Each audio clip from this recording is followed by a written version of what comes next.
نے کہا جی مجھے حق نظر آ گیا، لیکن ایک سوال بھی باقی ہے امام صاحب. سوال یہ ہے، قرآن کہتا ہے کہ شراب نہ پیو، مسلمان شراب پی رہے ہوتے ہیں. قرآن کہتا ہے نماز پڑھو، میرے ساتھ روز وہ بیٹھا ہوتا ہے نماز نہیں پڑھتا. قرآن کہتا ہے کہ امام صاحب کہتے ہیں کہ میری جان نکل گئی. اللہ مدد کرتا ہے. میں نے اس سے کہا میاں کیا تمہیں میں نے حق بتایا ہے؟ کہتے ہیں نہیں.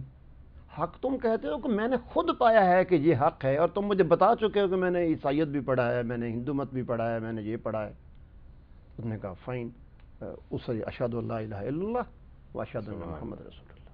سچ یہ ہے، یہ بالکل ٹھیک بات ہے، آپ کا سوال بالکل صحیح ہے کہ یہ کیسے ہوگا.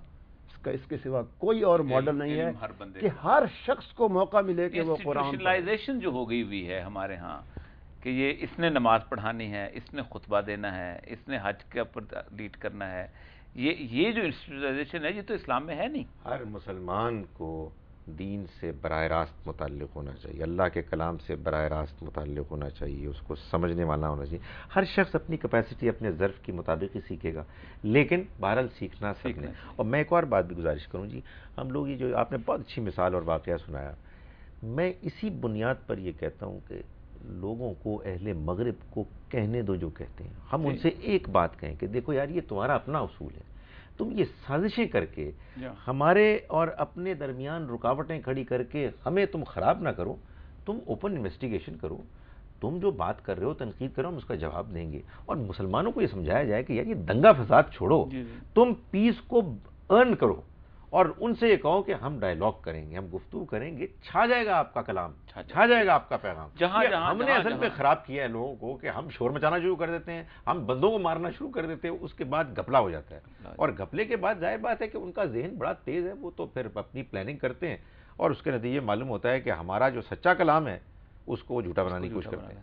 اچھا اس میں ایک بات اور بھی کہنا چاہتا ہوں کہ یاد دیں، ہمارے ہاں علوم کو علمی انداز سے نہیں لیا جاتا، اسٹیریو ٹائپ انداز سے ہمارا استاد لیتے ہیں. مجھے لمس میں ایک واقعہ ہوا، ہمارے ایک پروفیسر صاحب کا بچہ نماز پڑھنے لگ گیا. اچھا پڑھنے لگ گیا، حادثہ ہو گیا. نہ ان کے باپ صاحب نماز پڑھتے تھے، نہ ان کی والدہ صاحبہ نماز پڑھتی تھی. میں نے کہا بھائی کیا ہوا؟ کہ تم خود اس سے مل کے پوچھ لو. میں نے کہا میں ٹھیک ہے، میں ان کو ملا اس بچے کو. میں نے کہا بیٹا کیا ہوا؟ انہوں نے کہا ہمارے استاد صاحب جو اسلامک اسٹڈیز کے ہیں وہ آتے ہیں، وہ ایک انیشیٹ کرتے ہیں اور ہمیں کھلا موقع دیتے ہیں کہ ہم پوری طرح تمام سوالات کریں، پورا کرٹیسزم کریں، اور پھر وہ اس کو ایک ایک کر کے اس طرح بتاتے ہیں ہمیں. تو میرے دل میں بات اتر گئی ہے، اب میں کیا کروں؟ اور وہ وہاں سے باہر نکل کے اپنے گھر سے باہر جا کے نماز پڑھنے کے لیے جاتا تھا. تو یہ بالکل صحیح کہہ رہے ہیں ڈاکٹر صاحب. اصل بات یہ ہے کہ ہر شخص کو، اچھا ایک اور دیکھیں آپ ذرا، یہ جو فرقے ہیں ان میں دینی مدارس کے لوگ کتنے انوالو ہیں، اور جو ماڈرن جو پی ایچ ڈی کر کے آئے ہیں وہ کتنے انوالو ہیں. ذرا آپ دیکھ لیں کتنا ڈیٹا ملے گا آپ کو. بہت کم.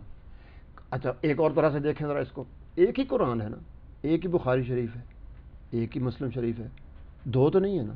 اس سے پڑھ کے نکلتا ہے وہ ایک اسکول آف تھاٹ کا بن جاتا ہے، اس سے پڑھ کے نکلتا ہے وہ اسی حدیث پہ ایک اور اسکول آف تھاٹ انڈیپینڈنٹلی. اور اتنا اسکول آف تھاٹ کا چلو ٹھیک ہے، اختلاف کرنا یا رائے رکھنا، رائے کو امپوز کرنا جو ہے یہ جب آیا ہے، یعنی یہ کوئی میرا خیال ہے 10ویں صدی 11ویں صدی کے بعد آیا ہے، امام احمد حنبل کے بعد آیا ہے نا. اس کے بعد پھر ہم نے آگے پھر کام نہیں کیا.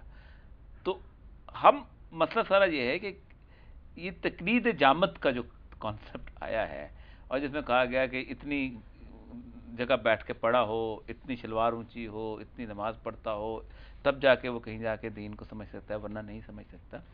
یہ کب ہمارے ہاں شروع ہوا؟ اور جب آپ بھی ظاہر ہے کہ تدریس سے آپ کا تعلق رہا ہے، آپ پڑھاتے ہیں، آپ بھی پڑھاتے ہیں، میں بھی پڑھاتا ہوں. ایک ہمیں ایک تجربہ ہے، شاگرد اگر کوئی سوال کرے نہ ٹیڑھا جس کا جواب ہمیں آتا ہو، ہم بڑے اطمینان سے مسکرا کے اس کو جواب دے دیتے ہیں. جواب نہیں آتا تو آدمی کا جی چاہتا ہے کہ اس کو میری بات مانو.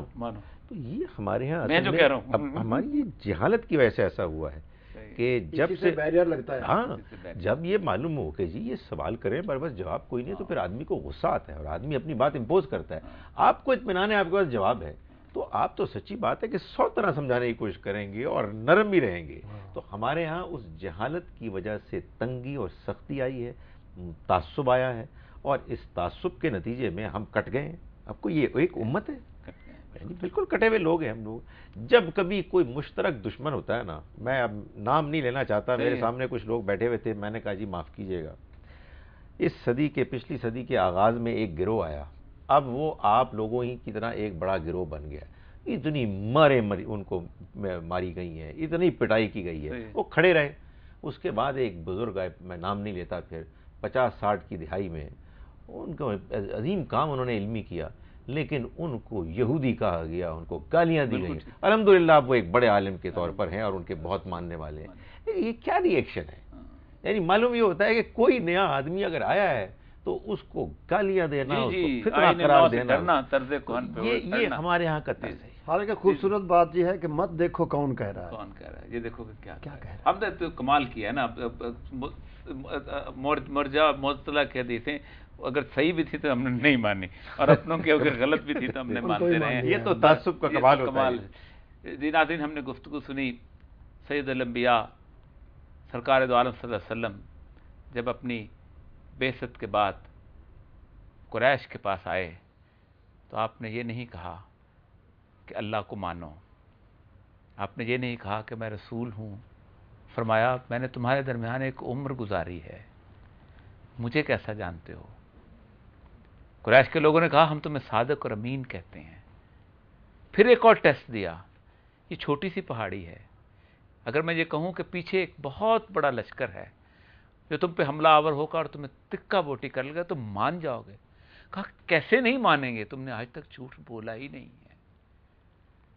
جب تک آپ پر آپ کا اسلام نازل نہیں ہوگا, آپ کے کردار کو نہیں بدلے گا, دنیا کی کوئی طاقت آپ کے دین کی حقانیت اور ہدایت کو تسلیم نہیں کر سکتی. تیرے وجود پہ نازل نہ ہو اگر یہ کتاب, گرا کشا ہے نہ رازی نہ صاحب کشاف. اجازت دیجیے, اللہ حافظ.